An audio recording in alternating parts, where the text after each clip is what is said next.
Hey fighters, Sean here with Know the Fight. Today we're talking with Greater Houston Praise and Worship community.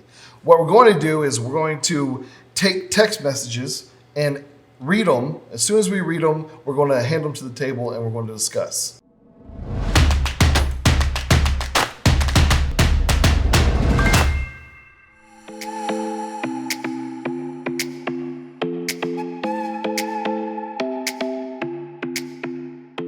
Hi, I'm Cassie Smith. I'm one of the founders of the Greater Houston Worship Community. I've been in ministry for 19 years.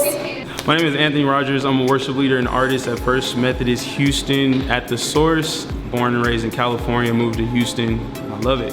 Hi, my name is Dan. And I'm Erica. We live in Manville, Texas, and we attend the church on Masters Road. Hey y'all, this is Brittany. I actually worship at Woodlands Church, and I've been there for about 5 years now, but I've been singing since the day I was born. What's up, guys? I'm Carson Smith. I call Mississippi home. I attend Lakewood Church, and I've been in ministry for over 15 years. Okay, what is your biggest insecurity when leading worship? That I make some crazy faces. Where do I start? Like, is my mascara running? Yeah. I've seen it. I've seen the playback. Yeah, I can't watch myself, that's or what I I never can't do do. it. I can't. I refuse. Never watch it on YouTube. I'd never watch, whether it's weekend or Wednesdays. I will not watch it. Let that be guidance for you, because I can't. You'll dive into it becomes a thing of like perfection. I know. yeah. For me, Me I too. will dissect myself really hard. So I just. Insecurity. Well, I think worship, you definitely have the worship that's on the stage as a worship leader, but worship is also just through the way that we live our lives. Mm-hmm. And so I'm not a worship leader in that sense, but I believe everything that I do, it's an outward expression of the relationship that I have with God, and it's a way for me to show worship to Him through my actions. And so for me, when I talk with people and I pray for them, the thing I used to struggle with a lot was the fear of rejection and the fear of, okay, if I'm going to go and I'm going to step out and do something that might make me feel uncomfortable or uneasy or I'm not sure about, if you reject me, no, I don't like that feeling. Yeah. The way that I overcame that is it doesn't matter if people reject me because I know that God's accepted me. Right. And that's something that's important. I don't know for you that are actually like worship. No, leaders, yeah, if I mean, you that's have real, bro. You guys have a fear of rejection up there? For sure. Absolutely.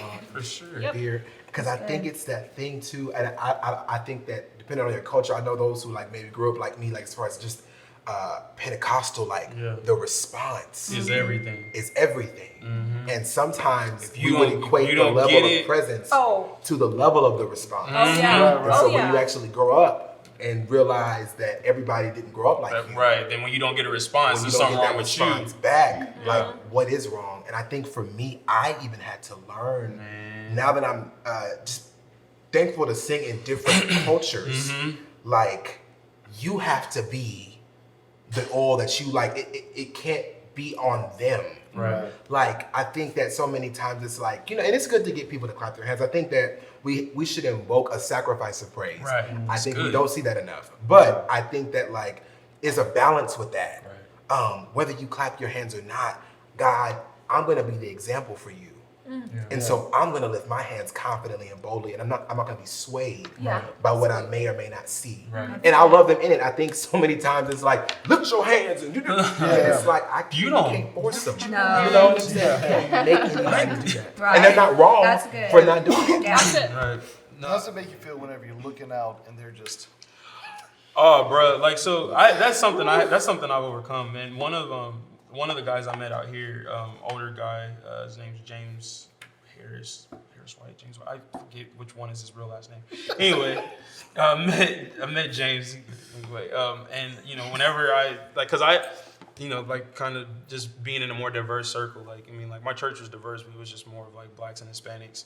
And then I got here, and then Houston is like ridiculously diverse, and then and culturally diverse and stuff like that. And so, but that was when you look out, and then it's just like like you're saying, like you're used to seeing like a response or whatever, and you're like you don't see it. So I went to talk to James, and he was just like, and he convicted me something so heavy. He said, "Well, what is your private worship life like?"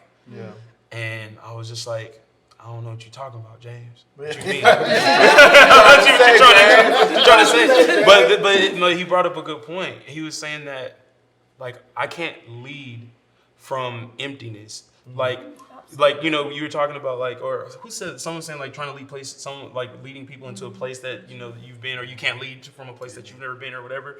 And so it's just like, you know, when you've been to that place and you understand, and so you're using Sunday morning as your time to get to that place, then you're not necessarily leading, you're trying to lead yourself into that place, and you're no longer concerned about the person that you're, or the people that you're trying to lead into worship. And so one of the things that James really instilled in me that I, you know, appreciate and still use to this day is the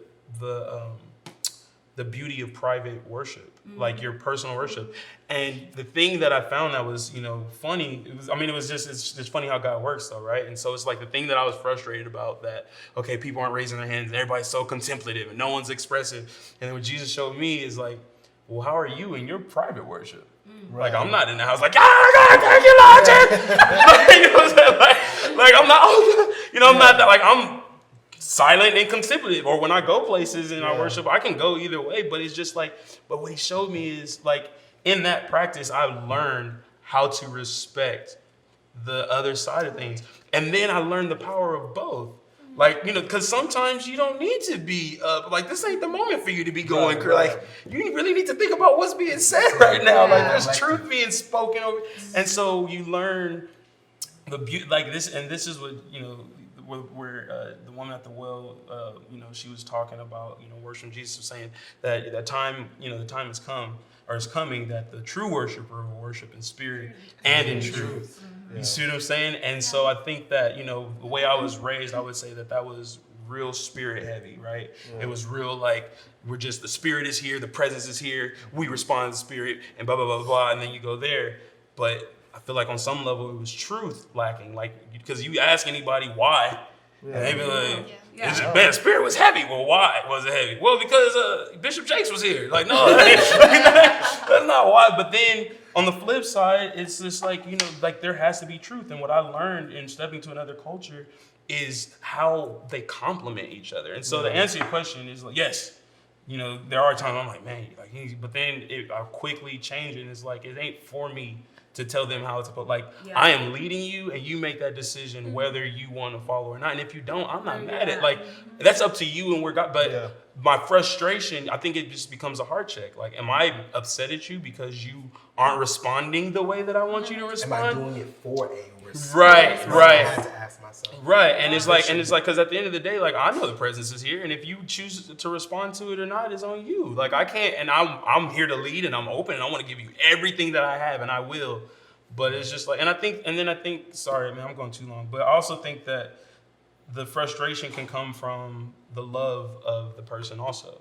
It's like, come on, man, like, let's go press in. Like, you're there, you're almost there. You know what I'm saying? Like, we're almost there. And like, when the body of Christ is together on one accord and you see, man, there's just the atmosphere shifts. Like, when you've been in those type of environments when everybody is going in, oh, it's just a whole nother, and so it's like you're like wanting to get there every Sunday, and you're like, man, but you know, so it's like the dad who gets on to you out of love. Yeah, like, stay in the car, stay in the car. Check on something. Stay in the car. Stay in the car. Keep me safe. Right, and so I think, you know, it's just double. But I would encourage, you know, instill myself and anybody, even, you know, worshipers that aren't leading on stage, is just check a heart check. Man, you could be out and like, can y'all worship? Y'all ruining my worship. It's like, I know you a visitor, but come on. But that's another thing. And this is something that I have to check myself with too, because I'm like, do you not realize who we're singing all of these things about? Like, he's amazing. Like, go for it. But then at the same time, from a pragmatic perspective, if everyone in there is really going for it, that means there's not anyone there who's, you know, outside of the body of Christ.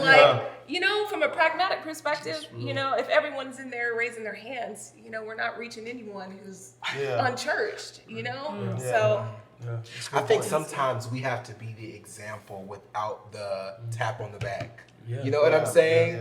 This Sunday, this past Sunday, we did Glorious Day. She told that, by the way. And she does that often. Right? She's awesome. And I think it was a moment where we just felt the joy of the Lord. It was really fun. And I don't know if you did. I didn't even look straight ahead. Honestly, I kind of the way the light was set. I was just right there. Yeah. I think sometimes like we're gonna have to be the front line without always being a part of it. Yeah. Yeah, you know? man. Absolutely. And then just having, And you know, I think the when we do that, even if it's a solemn time, like for that was a joyous moment. Right. But even if it's a solemn time, I think our frustration, it's the same thing like with a mother and a baby, or even a father and a baby. I just don't know that perspective. but you know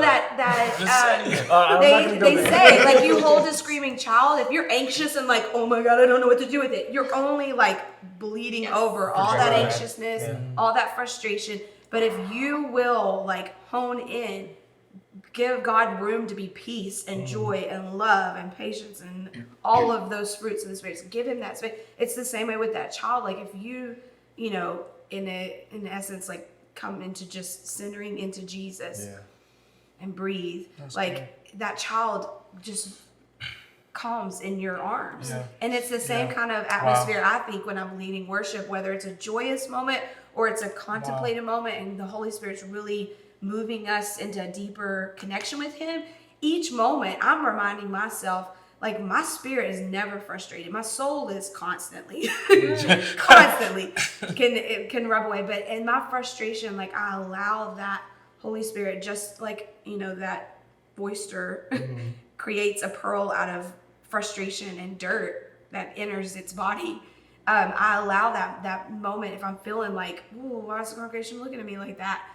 I allow it just to be like, you know what, I love God. Right. I'm just gonna have a good time. And even if it's a joyous moment or a solemn moment, I'm just going to set the table. And that's all I can do as a worship leader is set the table. And I can't force feed anybody. Yeah. Some people may not like potatoes. Some people may not eat meat. But just eat. Like, I don't care what you Potatoes choose, is just sweet, eat man. something. Yeah. You may go straight for the dessert. Right. That's fine. I'm not forcing you to do anything. I'm just setting the table and saying it's available if you want it. Dang, that's good. Yeah. That's really good. Something that's guided me personally, and I think you as well, when learning about worship as a worshiper and as a worship leader, is going away from it and saying after that, because I've had times where it's like, we left new church, like, oh, don't think about worship, or whatever. And it's like, and then God kind of convicted me, like, hey, like let's go with the positives.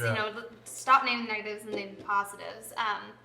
But saying, God, what did you think about worship today? And I think that was such a huge thing. It's like, stop asking. I think I can't remember who we heard that from, but People always ask you like, hey, what did you think about the service? Yeah. And I think for me, it's like, so from now on, I always look back and I'm like, hey, God, like, did you want those songs? Like, did you like that? Did you like how I worshiped? Like, and we're there first to minister to God, and then and in return we have that in ourselves. That like He's ministering to us as well. But I think whenever we first place that correctly and we rewire our minds, it helps. So That's so good. Yeah. What you're talking about is responsibility. Yeah. So we place responsibility on praise and worship and the team. So when we say, what do you think about the praise and worship, you're actually saying, did they meet their responsibility? And it's not the responsibility; it's our responsibility to engage. Right. So they can't make us; we choose to. That's so good. It's where are we putting our gratification? Are we putting it in others, or are we putting it in God? Because if we look to other people, they're always going to let us down. Right. They're human, but God will never let us down. That's so good.